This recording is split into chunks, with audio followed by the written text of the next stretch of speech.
Oratory family, followers, and friends. Welcome. I'm Sarah Elliott, and I'm joined today by Steven S DeKnight, and we're going to be chatting about comic books, graphic novels, and Steven's latest, um, gift to us really, Hard Bargain.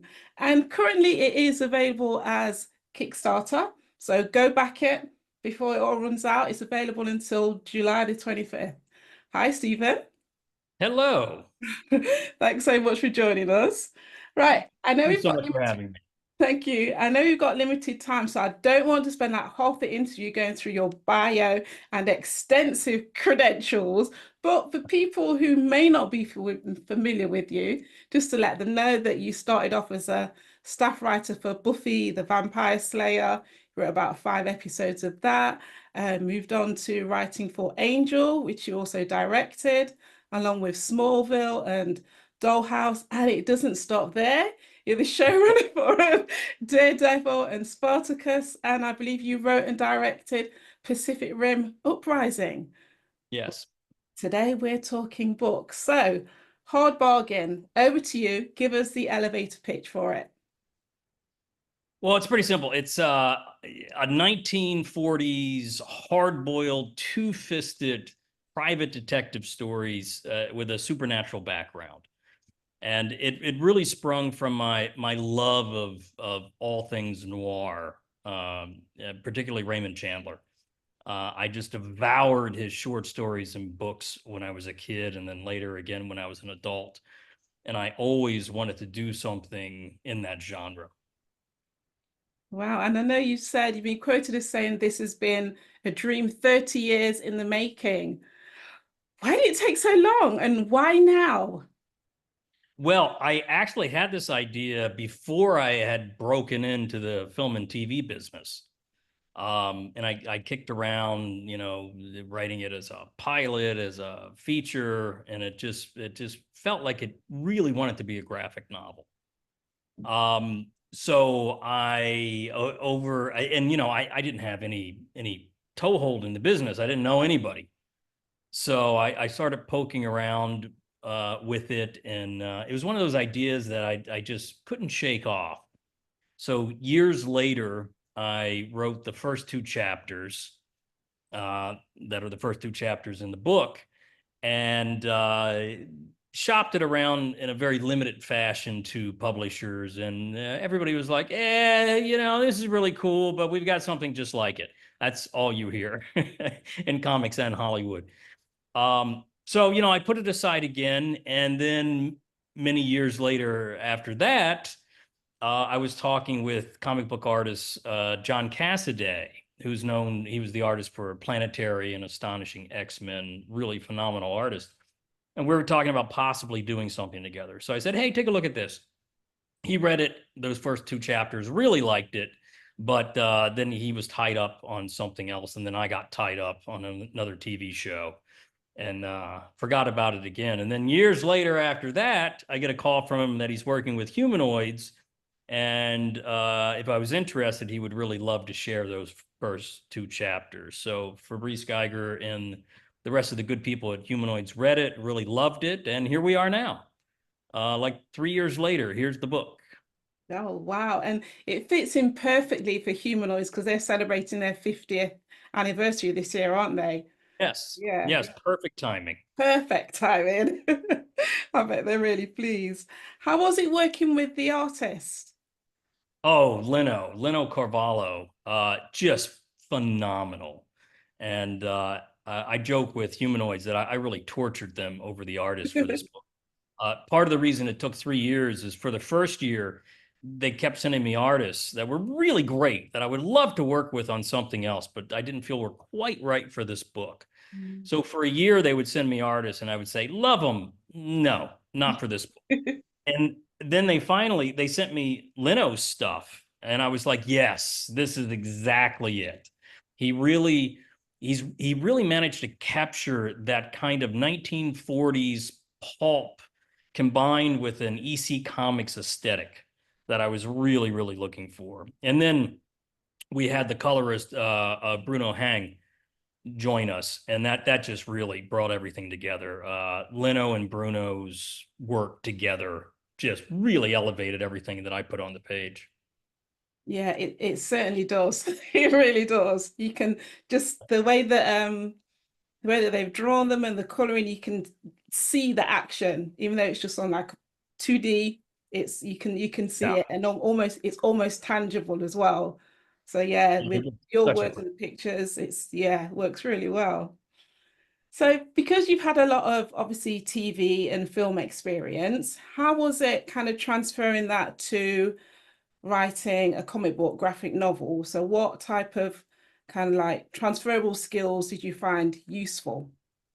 Well, there are definitely skills that apply across the board, whether you're writing a novel or a comic or a TV show or a movie. Character work, plotting, all of that stuff. The cornerstones of writing are there.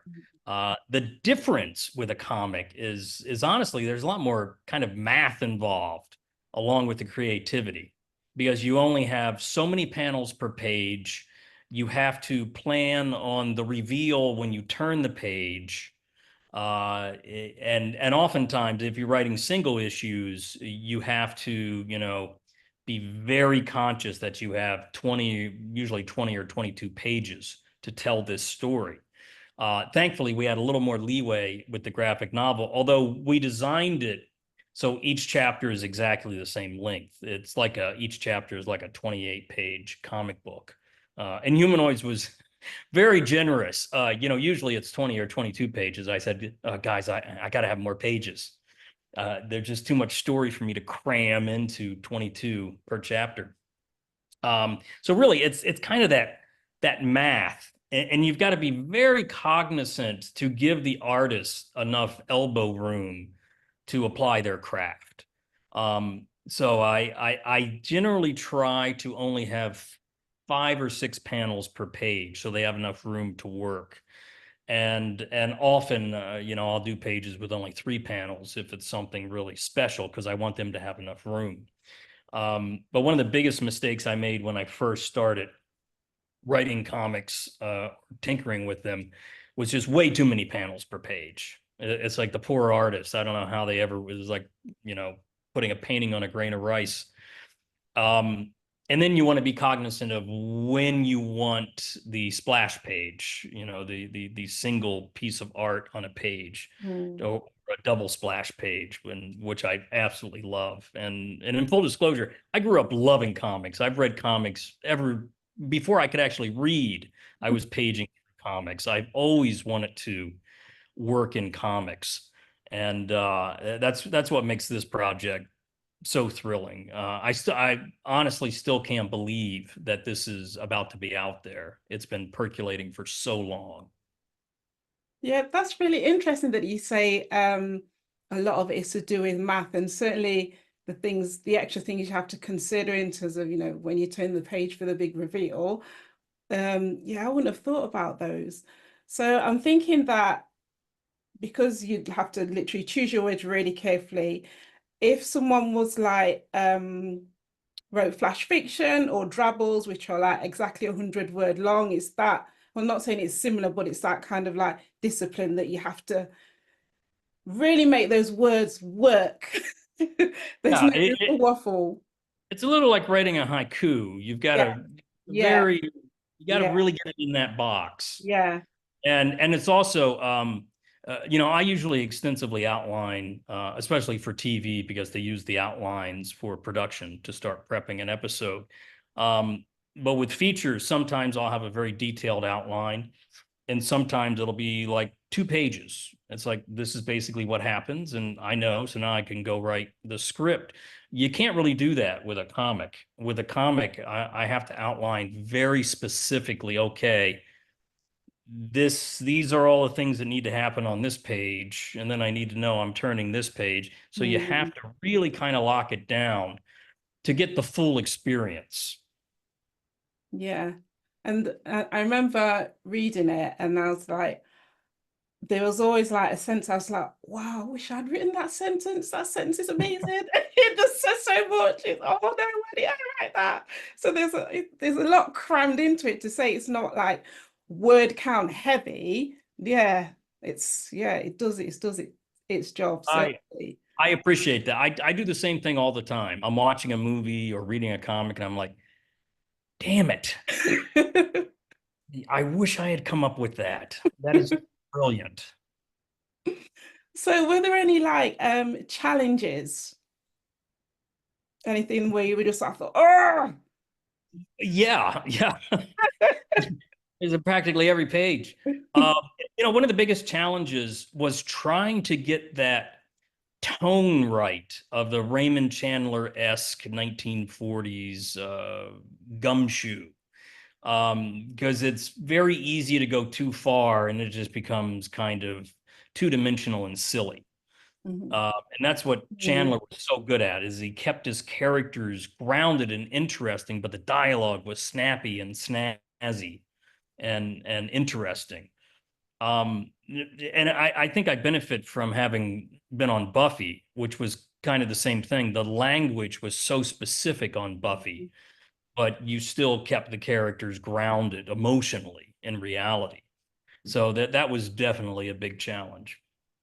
Yeah, and would you say that you've like learned lots of lessons since kind of this? Can you see Oh it yeah. as Oh, the well? Vampy Cat.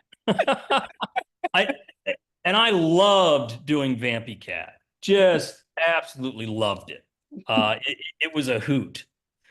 Um, but yeah, yeah, I learned a lot. That was that was my first full issue of a comic Hmm. that I had ever written.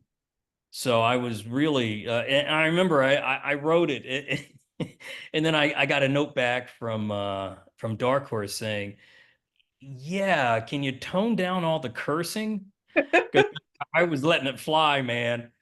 Um, but yeah, that was another great experience. I loved working on that, and then after that, I did a 4 issue tie-in for Spartacus, the original show, Hmm. and and then it was I did some one shots for Marvel. Yeah, Wastelanders. Yeah. Yeah, which and I had a blast. Where I mean, these are the characters I grew up loving, and to actually get to Mm. write for them was just amazing. But also in the back of my mind, I actually sat down and crunched the numbers. I love working on comics so much. I was like, what if I stopped working in TV and the movies and just did comics? And then I faced the harsh reality. I think the number came up. I'd have to write 72,000 comics a month. It's just a staggering amount. Uh, so I thought, you know what? I love movies and TV. I think I'll stay there Mhm. and write graphic novels whenever I can. But I really want to now concentrate on either creator owned or partnerships. I'm less interested in coming in and doing like a run for Marvel or DC. I love reading them. It's fantastic, but just time wise, the effort for the reward doesn't quite work if you're digging a trench in somebody else's yard. Yeah, yeah. Absolutely. Well, I've got some fantastic quotes here from people who've read it already. So I just want to share a couple of them with you. So this is what Eric Kripke, creator of hit show The Boys, says, and I love his first sentence. He's like, "Oh man, I'm a sucker for supernatural noir." So, you had him already, didn't you? So he says, tough talking PIs and double crossing dames, along with demons, magic, and monsters, both the inhuman and humankind. Hard bargain loaded with hairpin turns, crackling dialogue, humor, horror, and tragedy is one of the best versions I've read. James Ellroy meets Stephen King with a healthy splatter of Sam Raimi. Oh, well, that's wonderful. Eric Kripke, if you're out there, thank you so much, man. That's lovely to hear. I love Kripke's work. Just brilliant. So, what was your inspiration? And you can get as nostalgic as you like, because I know that you've said it. You obviously love like the detective genre, like 1940s, and also like the matinees, the creature features as well. And this is a combination of both. So, where are you drawing the inspiration from? Yeah, largely from the Raymond Chandler stuff. When I was a little kid, I called an old black and white movie called Murder My Sweet, which was an adaptation of his novel Farewell, My Lovely. And if anybody's never seen Murder My Sweet, it's delightful. It's song and dance man Dick Powell wanted to do something a little more gritty, and he plays Philip Marlowe, and Ah, it's just a really great little story with that kind of crackling dialogue that I really love. So the Raymond Chandler stuff was a huge influence. And another influence on the story was actually a horrific thing that happened in 1982, which was the murder of Vincent Chin, um, which, if anybody remembers this, it was two disgruntled American auto workers attacked him outside of a club and beat him to death with a baseball bat. And this was at the height of the anti-Asian sentiment. It was actually termed Japan bashing at the time because Japan was overtaking the US market, automobile market. And there was a lot of rage and anger about that. And that always stuck with me. And it always stuck with me that the two guys that murdered Vincent Chin, they got off with like a couple of years of suspension and a fine, which still stuns me to this day. So that was always in the back of my mind. And when people read the novel, you'll see how that factors into the story. yeah, do yeah. Um, and then unfortunately, it just became relevant again because of all the attacks and violence against the AAPI community, which is just again horrific. It just seems to be cyclical. So I really wanted to delve into that kind of generational hate Mm, and how that can affect the generations down the line. yeah, yeah, you definitely, yeah, captured that in. So I'm trying not to give spoilers. I know it's It's tough. in there. Yeah, it is tough. It is tough.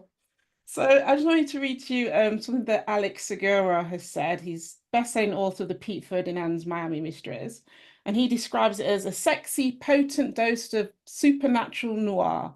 Hard Bargain blends the best elements of the PI genre with the world of monsters and demons in a way only you can.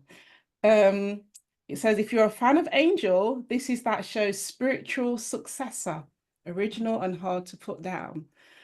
So Oh, I think that's lovely to hear. And yeah, I was thinking the other day that I think everything that I read and absorbed growing up really informed my work on Angel, and Angel really informed my work on this. It's like they're all tied together.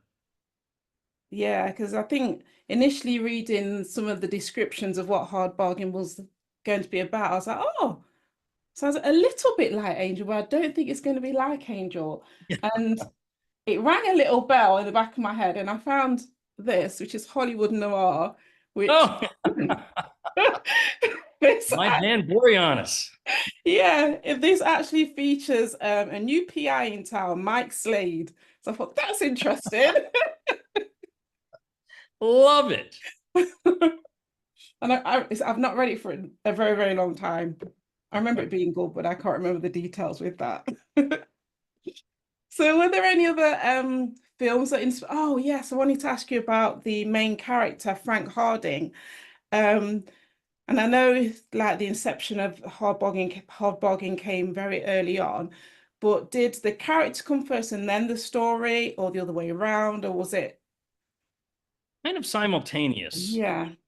Yeah, I knew I wanted um, definitely a human at the center of all of this. Mm, Um, and in classic noir fashion, it's a guy with a haunted past, events that still weigh heavy on him, and the decisions that he's made.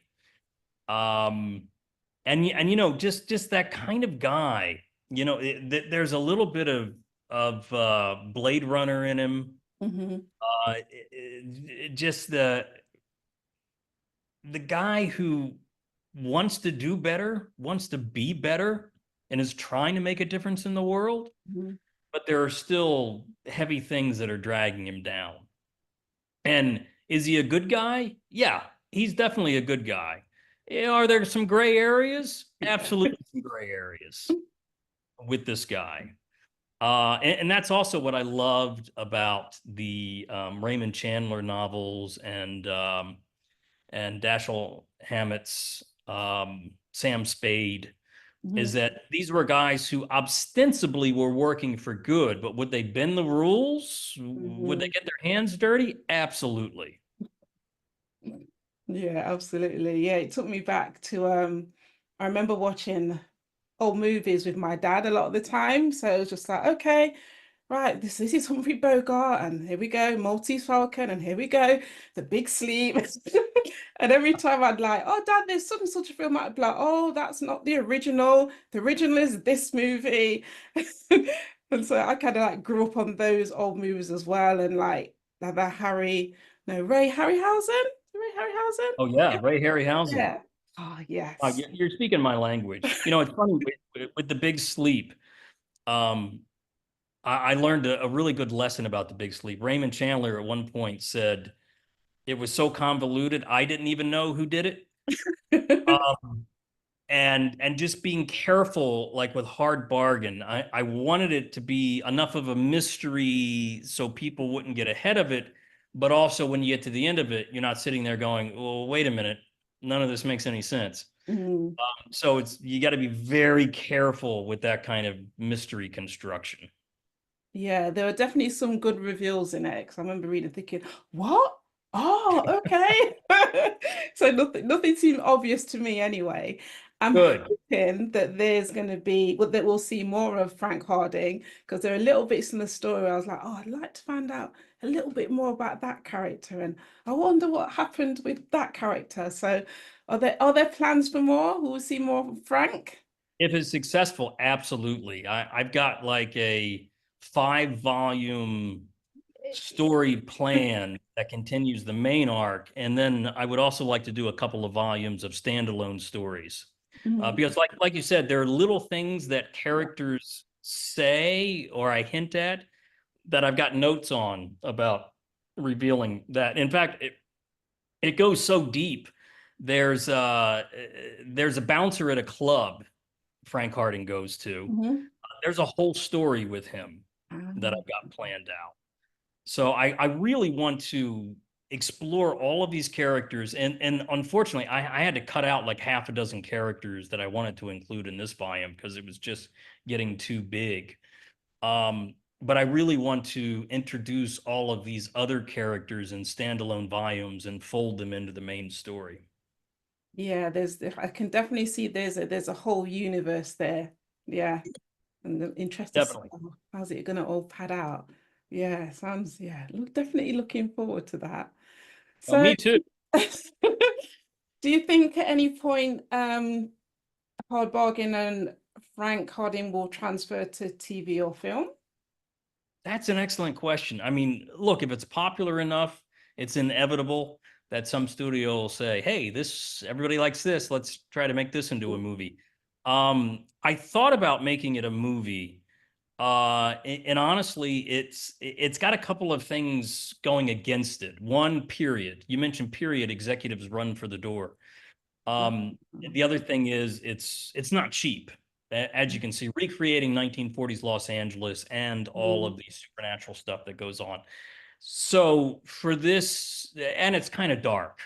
It's not R-rated, but it's kind of dark, especially where it ends up at the end. Um, so for it to really translate into movies or TV, the book would need to be very popular. Now, there's a possibility it could translate into an animated series, an adult animated series.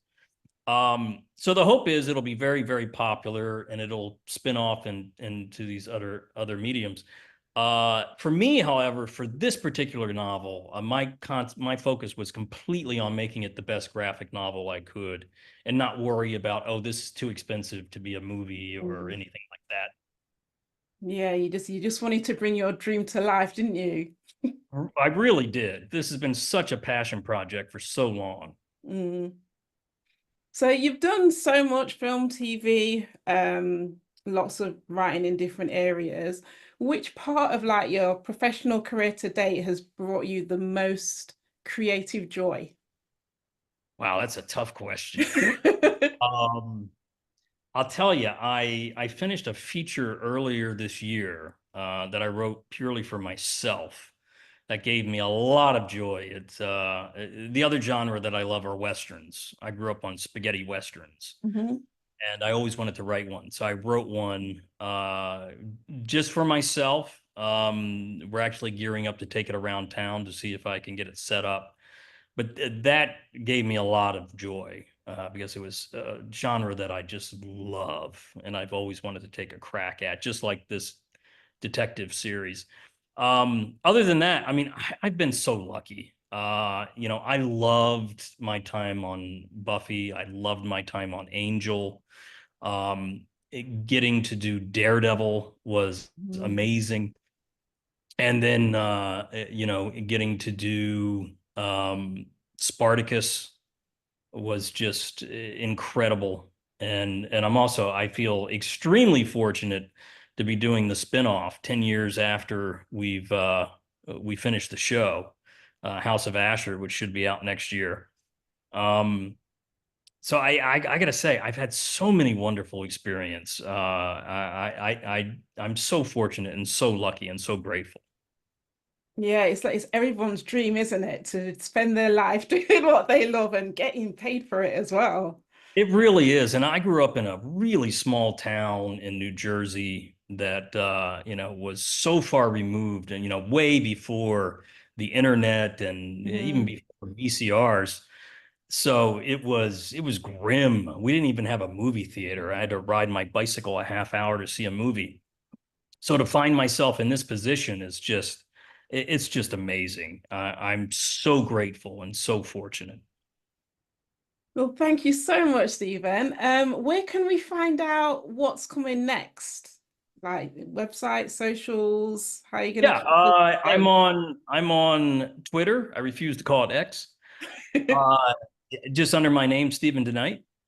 You can find me there. And yeah, we've got we obviously Hard Bargain is out there. I've got another graphic novel called Beneath coming out from Comixology Yeah, I saw that. beginning Yeah. beginning in next month, I believe. Sarah, I think you'll really like that one. And I've got House of Asher, the Spartacus spinoff, coming out next year. And hopefully by the end of the year or early next year, I'm hoping I'll get a chance to announce this Western in the works. Oh, wow. All these fantastic genres. Honestly, you would have been so at home at our place with my dad. It sounds like I would have. Yeah, absolutely. We'd be like, Stephen coming round. Thanks so much, Stephen. It's been a joy speaking with you. And everyone who's watching, Hard Bargain out very soon. Check out the Kickstarter campaign. You've still got time. And if you manage to get onto it early, you'll get some of the limited edition ones as well. So, Stephen, thank you so much. Good luck with the campaign and the upcoming projects. Yeah, thank My, you. my pleasure. Thank you so much. Thank you. Bye, everybody.